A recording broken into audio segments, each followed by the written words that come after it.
पानी रगड़त बानी राजा हो अपना चीज पे। बर्फ के पानी रगड़त बानी राजा हो अपना चीज पे।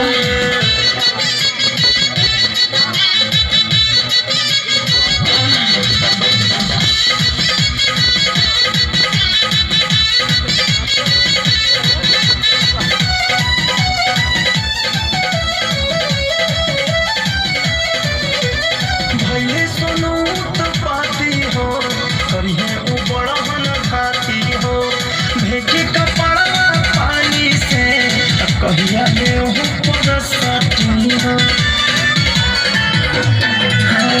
भैले सुनो तो पाती हो सबसे सधा जइहे खाती हो भेजी कपड़ा पानी से कहिया ले हो परसती हो। गइलो विदेश समरिया बोलल कवना जिद पे।